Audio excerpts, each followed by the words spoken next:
That's no big deal, right? You can handle that no problem.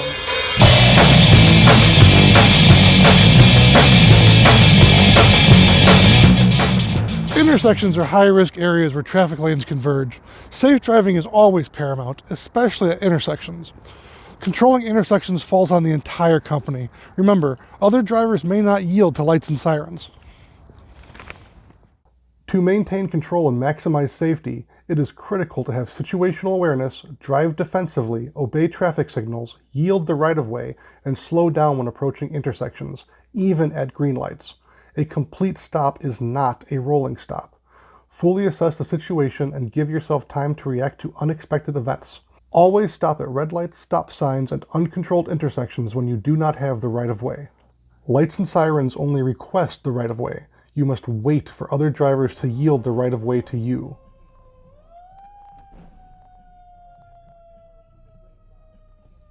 Over 40% of emergency vehicle collisions occur at intersections. Remember, traffic at an intersection is converging from all directions, and not only are emergency vehicles unexpected, but it is also difficult to determine the direction a siren is coming from.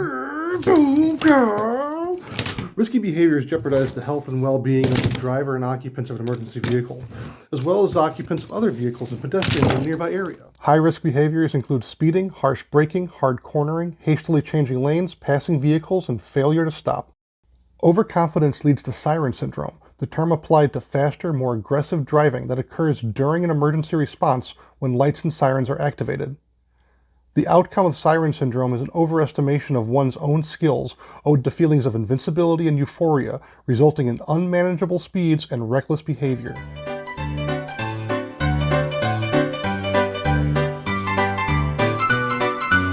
Let's talk about controlling the intersection, shall we? So you know that the intersection comprises the convergence of roadways, but is there more to it than that? I'm glad you asked. You see, the upstream approach is called the dilemma zone, and this is where decisions have to be made about entrance into, out of, and through the intersection. And what happens next? That would be the box junction, or the intersection proper, where roadways converge. Simply standing here puts my life in perilous jeopardy. What am I even doing here? Hey, get out of here. We should get out of here. Let's talk a little bit more. The dilemma zone exists 2 to 8 seconds upstream of the intersection and starts with the yellow signal. Entering the dilemma zone requires a decision to stop or proceed. Indecision or poor decision-making here can result in crashes, typically rear-end collisions. Paradoxically, a high-speed approach lengthens the distance of the dilemma zone, but also shortens its time frame, often to a degree that is shorter than a driver's reaction time. Roadways overlap in the box junction. Turning into, out of, and crossing through the box junction creates various scenarios for accidents to occur. Entering a box junction late can result in red light running and increase the risk for angular crashes. For emergency vehicle drivers, managing the dilemma zone and stopping before the box junction is the best strategy for controlling the intersection and avoiding a crash. During an emergency response, at approximately 400 feet from the intersection, begin sizing it up and slowing down. At 200 feet, change the cadence of your siren, keep both hands on the wheel, follow the posted speed limit, and, if intending to turn, activate your turn signal. At 100 feet, identify hazards, determine your target lane, and acknowledge traffic control devices such as traffic lights and stop signs. At 50 feet, move to the target lane, prepare to stop, scan the intersection from left to right, and watch for movement. Do not haphazardly enter the box junction. You must stop until you are certain that all hazards are accounted for and traffic has yielded the right-of-way to you. Clear traffic one lane at a time. Treat every lane like it is a new intersection. Stop before entering the lane, wait for vehicles to yield, and move to the next lane as necessary. Remember, your vision may be blocked by other vehicles. The target lane is the one used to traverse the intersection. The choice you make in selecting your target lane should be informed by the scenario.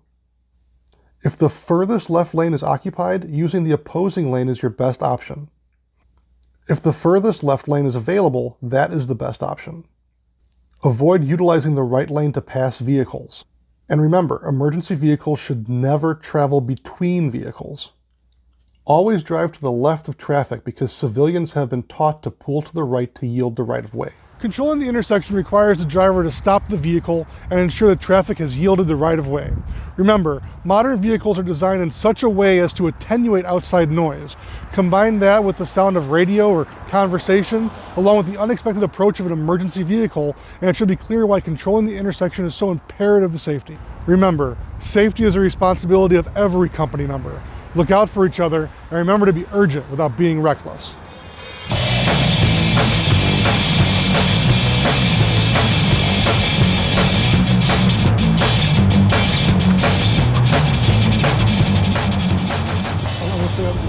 So your arm like that, okay? Okay. Go ahead, please, Mama.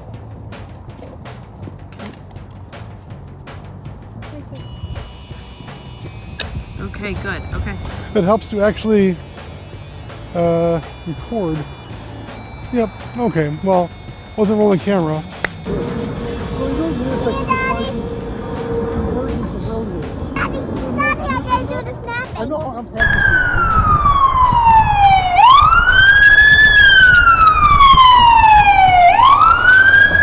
What do you think of that? So, are the sunglasses a stylistic choice, or is it because I didn't memorize any of my lines? Well, I won't tell you, but there will be signs. The box junction, which we've got cars, so we're gonna. I don't know why I'm doing this. So here we go. Let's talk about it a little bit. Yeah, oh, so close.